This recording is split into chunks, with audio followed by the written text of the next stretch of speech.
today we'll be interviewing Mr. Mohammed Bouxer. And my name is Khalil Sladi. And so my first question is, tell me about yourself and your project. Okay, so I am from Germany and Libya. Before coming to Tunis, I was living and working in New York, where I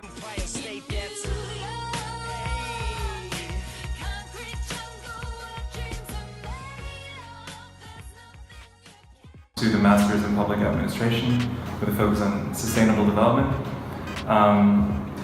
And for the past 5 years, I would say I was especially getting more and more passionate about education and employment and really understanding what it takes to connect educated, bright minds with good and decent work.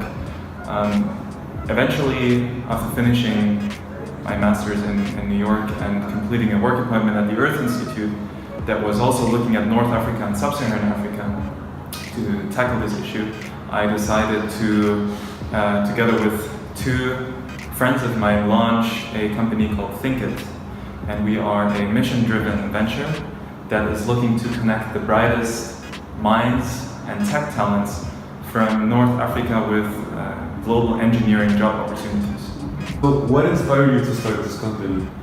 Well, as I said, I think a lot of months and years thinking about a problem, getting more and more excited about the question, why is it that brilliance seems to be evenly distributed, but opportunity not?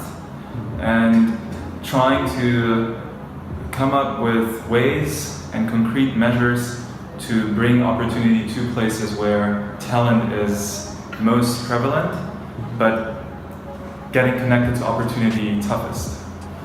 And so on that journey, going through different places, I had previously lived in Palestine and Cameroon before going to Germany to work with a management consulting firm with the German government, to also pursue projects in North and Sub-Saharan Africa. So being on that journey and trying to understand how to get to a state where more and more people could get connected to opportunity was what excited me most. But what gets you out of bed in the morning? What's your motivation? Okay, my motivation, I would say we are in 2017.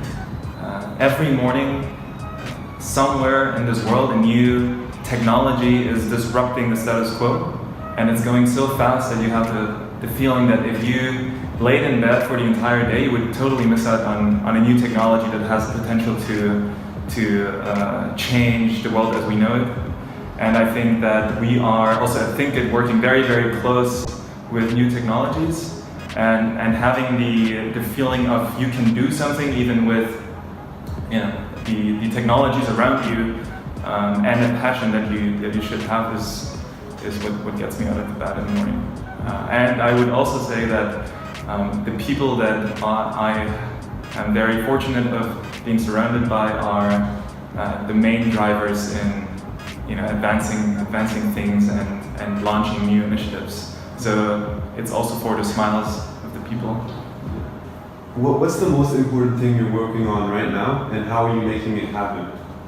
Most important things we are working on right now. I would say that we are about to inspire people to also believe in something that has not been done yet, in the sense that we are not only trying to build a company or a venture, but really trying to instill a movement. And if you don't have the movement yet, and if you're hoping to create something that so far is only present in your mind, it's really tough to let other people see it. And I think we have to do a lot of work that is centered around a vision, and we have to make it tangible. And we have to create more concrete points where people also feel I can bring myself in and I can be part of this and I can be sitting at the same table with you and I can make it a thing as well, and I want to be part of that movement. I think that's one of the greatest challenges, but I'm convinced that once the picture is created and the image is there, we can pick up from there and move really fast. I believe that success is very much linked to people, and this also leads back to our discussion around opportunity. I think that unlocking an untapped potential of someone and unleashing it and seeing that person thrive and realizing that he or she too has the potential to do everything, I think that would be an ultimate feeling of success for me. I'm gonna ask you some kind of fun Sure. question. So, Sure. if you had the chance to work or talk to Steve Jobs, Mark Zuckerberg, or Bill Gates, who would you choose and why? I think I would choose Steve Jobs. Why? Because he would probably be the one most inaccessible right now from a from a rational standpoint of view. I think Bill Gates and Mark Zuckerberg eventually will have the chance to talk to them, all of us.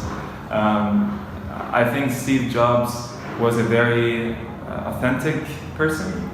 He would have his flaws also as a person that he would let out, and he was also very much a person that would go against things that he didn't believe in, and this was very frank, which I liked. I'm not saying that Bill Gates or Mark Zuckerberg are not that way. I'm just saying that he particularly stood out in doing so, and I think that yes, sometimes it takes to go against the stream in order to prove that impossible things are in fact possible. And I believe that Steve Jobs did it. I would say that I would probably not agree with him that you can only do this in terms of a device, a tangible electronic appliance in a way.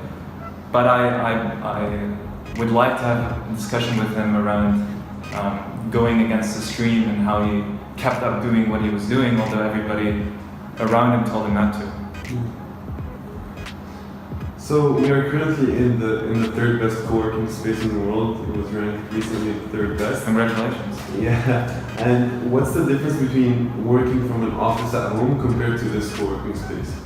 Well, I think it's quite evident, and I mean I do have a beautiful home and I could invite all the people over, but one, I don't have as much space, and two, I think the inspiring environment that is palm trees and a swimming pool is something that I could not offer. But really, I think that Kojit is special and unique in a sense that it also goes against the mainstream. I think it shows tendencies that we haven't seen thus far in North Africa and in Tunisia.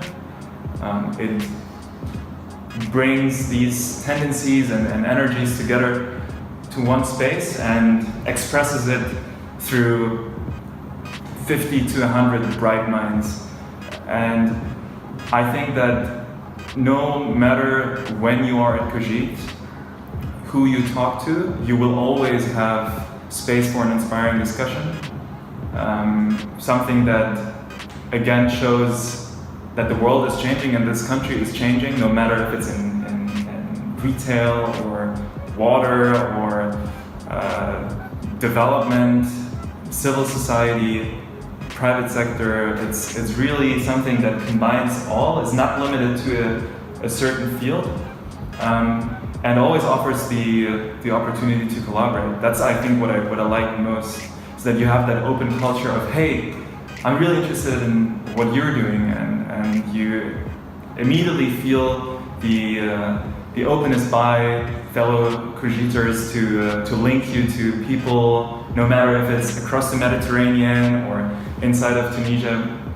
And I immediately felt part. In fact, our company our team moved to Cogilam on the third day of being in Tunisia, and ever since has informed the entire way I feel about this country, and it's a very, very positive one. And what stands out to you? What comes to your mind? Like, give me 3 words that come to your mind when the word Cogilam is mentioned. Swimming pool. Inspiration. Thank you so much for your time. Thanks to you. Thank you for your interview.